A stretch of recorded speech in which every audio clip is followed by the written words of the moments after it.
নমস্কার, awareness with দাসজিতে আপনাদেরকে স্বাগত জানাই। ইডি রেডে এখন অভিষেক ব্যানার্জি, মমতা ব্যানার্জি দুজনারই মাথা পিলপিলিয়ে গেছে। মমতা ব্যানার্জি প্রত্যেকটি সভাতে এখন ধমক দিচ্ছে তার কর্মীদেরকে, ঘুমের ট্যাবলেট খেয়ে সব ঘুমিয়ে পড়ো, কাজকর্ম কিছু করতে হবে না। অভিষেক ব্যানার্জি দাওয়াই দিচ্ছে যে লাস্ট এই 10টা দিন উঠে পড়ে এমনভাবে কাজ করো যাতে করে আমরা আবার সরকারে আসতে পারি, বিজেপি ক্ষমতায় আসবে না, যার জন্য ইডি, সিবিআই, এনআইএ এদেরকে লাগিয়ে পর্যদস্ত করছে। এই হচ্ছে পিসি ভাইপোর এখন ভোকাল টনিক। আইপ্যাকের যে দ্বিতীয় কর্ণধার বিনেশ চান্দেল, তাকে দিল্লি থেকে যে গ্রেপ্তার করেছে সেই সূত্র ধরে এখন অনেক কিছু জানা যাচ্ছে এবং প্রতীক জৈনের স্ত্রী এবং ভাইকে দপ্তরে ডেকে পাঠিয়েছে। আইপ্যাকের মেন খেলা যে প্রতীক জৈনের কাছে আছে সেটা ইডি বুঝতে পেরেছে এবং ইডি যে খুব সন্তর্পণে, খুব দক্ষতার সঙ্গে কাজ করে যাচ্ছে, সঙ্গে এনআইএ, এই দুইয়ের সাঁড়াশি অভিযানে এখন টিএমসির গলদঘর্ম। অমিত শাহ পরিষ্কার ভাষায় বলেছে এবং জ্ঞানেশ কুমার যে পোলিং বুথে কোনো এজেন্ট দেওয়া যাবে না, যে সমস্ত মুসলিম সম্প্রদায়ের মহিলারা বোরখা বা হিজাব পরে ভোট দিতে আসে তাদেরকে চিহ্নিতকরণ করতে হবে, তারপরে বুথ সেন্টারে ভোট দিতে ঢুকবে।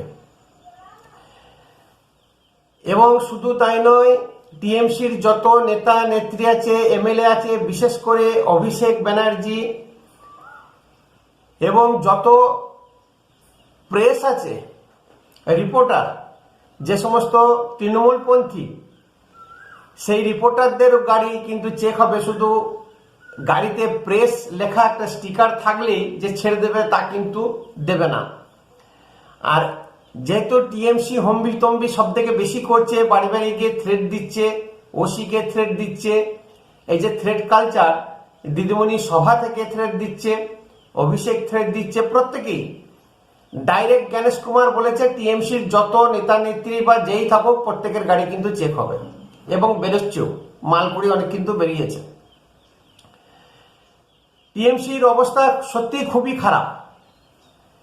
এরই মধ্যে যে হুমায়ুনকে ফাঁসিয়েছিল ভিডিও রেকর্ডিং করে, যে প্রেস বিবৃতি দিয়ে ফিরাদ হাকিম, সেটা বুমেরাং হয়ে গেছে। মুসলমানরা কিন্তু আর ঘুরছে না। আসাউদ্দিন ওবেসি যে গাঠবন্ধন ভেঙে দিয়েছে এতে খুব খুশি হয়েছিল, কিন্তু মুসলিমরা একত্রিত হয়ে যে কোনো সভা হচ্ছে সেখানে আসাউদ্দিন ওবেসি, হুমায়ুন কবির, যাই সভা হোক প্রত্যেকেই কিন্তু জড়ো হচ্ছে। আসাউদ্দিন সভাতে হুমায়ুন কবিরের পতাকা নিয়ে প্রচুর মুসলমান কিন্তু সেখানে জমায়েত হয়েছে। হুমায়ুন কবির দায়িত্বহীন ভাষায় এবং আসাউদ্দিন দুজনাতেই বলেছে যে মুসলিম ভোট যেন ভাগ না হয়, মুসলিম ভোট যেন টিএমসি, কংগ্রেস, সিপিএম কেউ না পায়, কোনো সিকিউলার দলকে যেন মুসলমানরা ভোট না দেয়। বিগত 70 বছর ধরে যে মুর্শিদাবাদ, মালদা যেকে নেগলেক্ট করা হয়েছে, দুধ নিংড়ে নিয়েছে, গতকাল ওবিসি মুর্শিদাবাদ, রঘুনাথগঞ্জে একদম খোলাখুলি চ্যালেঞ্জ করেছে মমতা ব্যানার্জিকে, যে বিজেপির বি টিম মমতা ব্যানার্জি এবং আরএসএস, বিজেপি না থাকলে টিএমসি দলটাই গঠন হতো না। ওবিসি যে একদম তেড়ে ফুড়ে লেগেছে, সঙ্গে হুমায়ুন কবিরের সভা দেখলাম উপচে পড়া ভিড়, সেখানে তো দেখে মনেই হলো না যে এই ভিডিওতে কাজ হয়েছে, হয়তোবা আবার নতুন কোনো চাল চালতে পারে। একদিকে যেমন মুসলিম ভোট একত্রিত হয়ে গেছে, টিএমসির দিকে আর নেই, অন্যদিকে ইডি এবং সিবিআই আর এনআইএ যেভাবে ইনভেস্টিগেশন চালাচ্ছে, তৃণমূল কংগ্রেসের থরহরি কম্প। যাদেরকে দিয়ে ভোট করায়, যে সমস্ত সোনাপাপ্পু বা গুন্ডা বাহিনী যা আছে, দুপুরের পরে যে মৃত ভোটার, কারো মা, বাবা, ঠাকুমা এসে ভোট দিয়ে যেত, সেইগুলো কিন্তু বন্ধ হয়ে যাবে, সেরকম ব্যবস্থাও কিন্তু করে রেখেছে। যে সমস্ত গুন্ডারা, যে সমস্ত দাদারা দুপুরের পরে ভোট করায় তাদেরকে কারাগারে বন্দি করা বা গারদে ভরার ব্যবস্থা করে রেখেছে। এবং অমিত শাহ নিজে ধমকি দিচ্ছে, অমিত শাহ নিজে এখানে আছে, এখন ভোট হওয়ার আগে পর্যন্ত অমিত শাহ থাকবে। এদিকে একটা পর্যদস্ত ব্যাপার, ওইদিকে যে টোটাল 5টা রাজ্যের বিধানসভা, পুডুচেরি, কেরালা, তামিলনাড়ু, আসাম, তার মধ্যে থেকে আসাম, পুডুচেরি, কেরালা ভোট হয়ে গেছে, তামিলনাড়ু 23 তারিখে ভোট হবে। এই 4টি রাজ্যে অলরেডি বিজেপি জিতে গেছে। পুডুচেরিতে বিজেপি জিতে গেছে, কেরলে বিজেপি ধস নামাতে চলেছে, সরকারও গঠন করে নেবে। তামিলনাড়ুতে একটা মিলিজুলি সরকার হলেও হতে পারে, কিন্তু বিজেপি একটা জায়গা করে নিয়েছে। আসামে যে হেমন্ত বিশ্ব শর্মা মুখ্যমন্ত্রী ছিলেন, আর ওনার যা ক্রেজ দেখলাম, ওনার যা একটা মোটিভ প্রচার করার, পরিষ্কার দেখতে পেলাম আমরা যে হেমন্ত বিশ্ব শর্মা হচ্ছে আসামের মিঠুন চক্রবর্তী।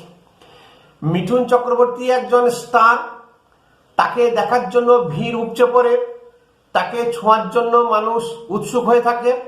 ঠিক তেমনি হেমন্ত বিশ্ব শর্মা যেখানে যেখানে প্রচারে গেছে, সে রাস্তায় গাড়ি দাঁড় করিয়ে বিভিন্ন সভাতে উনি বেড়া টপকে মহিলাদের সঙ্গে করমর্দন, বিশেষ করে মহিলারা এত হেমন্ত প্রীতি, এত ভালোবাসা, এরকম কোনো মুখ্যমন্ত্রীকে আমরা দেখলাম না। হেমন্ত বিশ্ব শর্মা এসপিজি কমান্ডোদেরকে টপকে সেই জনসমাগমে মহিলাদের মাঝে গিয়ে মিশছে, এবং এত ভালোবাসা, একজন মহিলা হেমন্ত বিশ্ব শর্মাকে ধরে গালে চুমু খেয়ে নিল।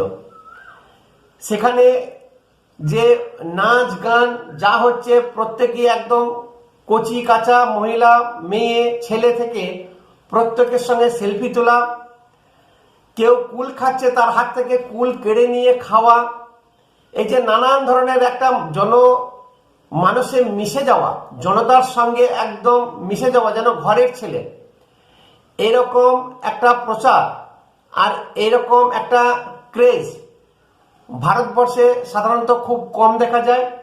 আর হেমন্ত বিশ্ব শর্মা একটা ন্যাশনাল লেভেলের লিডার। হেমন্ত বিশ্ব শর্মা যথেষ্ট নাম ডাক আছে, এবং যেভাবে আসামকে নিয়ে যাচ্ছে অগ্রগতির দিকে, এই হেমন্ত বিশ্ব শর্মা একাই 100। সেখানে নরেন্দ্র মোদী, অমিত শাহ গুটি কয়েক সভা করেছেন।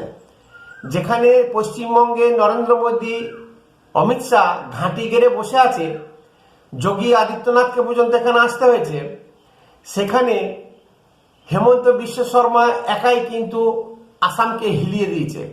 এই হেমন্ত বিশ্ব শর্মার মতন পশ্চিমবঙ্গে এখনো পর্যন্ত সেরকম নেতা নেই। যতটুকু জনপ্রিয়তা আছে সেটা হচ্ছে শুভেন্দু অধিকারীর।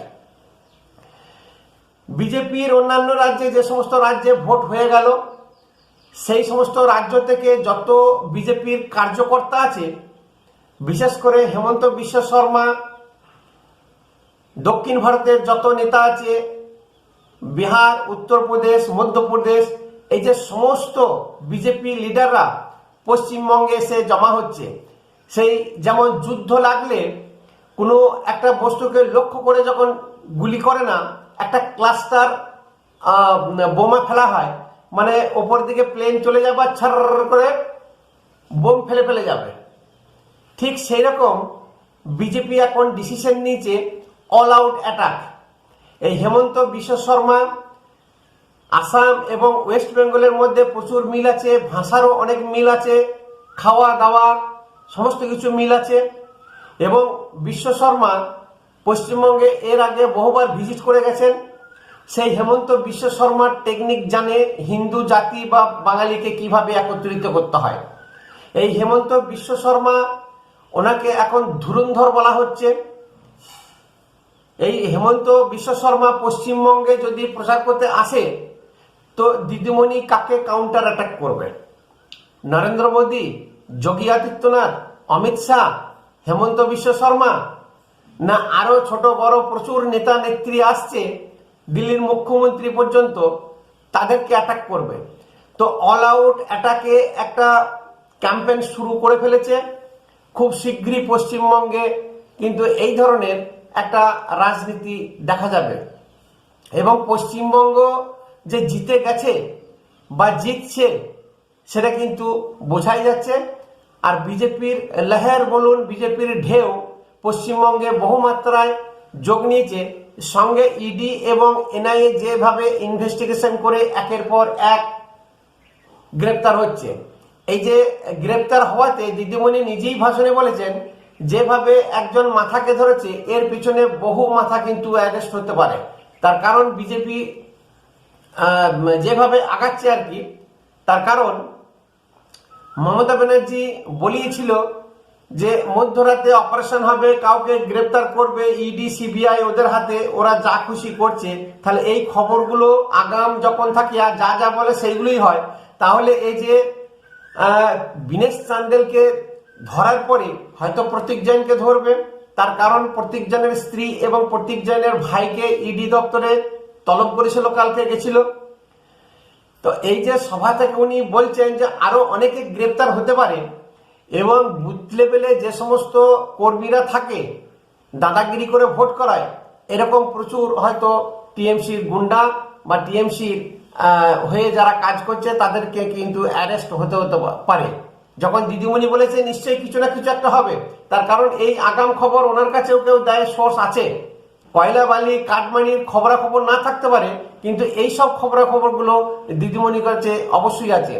তো এখন এই যে ভাইপো বলুন বা অভিষেক ব্যানার্জি যে ক্ষিপ্ত এবং একটা তিল মিলিয়ে গেছে, দিদিমণির তিল মিলিয়ে গেছে, তাই বলছে যে ঘুমের ট্যাবলেট খেয়ে সবাই ঘুমিয়ে পড়ো, আর কাজ করার কোনো দরকার নেই। আবার ভাইপো বলছে যে জোর লাগাকে হেঁসা এরই চটি জোর লাগাকে তোমরা কাজে লেগে পড়ো।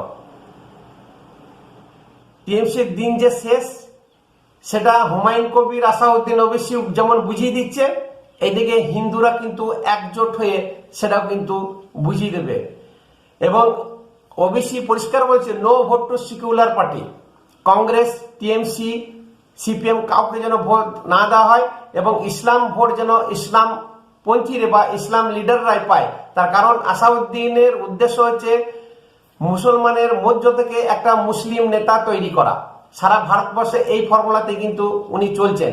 আর হুমায়ুনকে যেভাবে খচিয়েছে, যেভাবে পিছনে লেগেছে, হুমায়ুনও কিন্তু ছাড়ার পাত্র নয়, হুমায়ুনও কিন্তু পিছনে পড়ে আছে।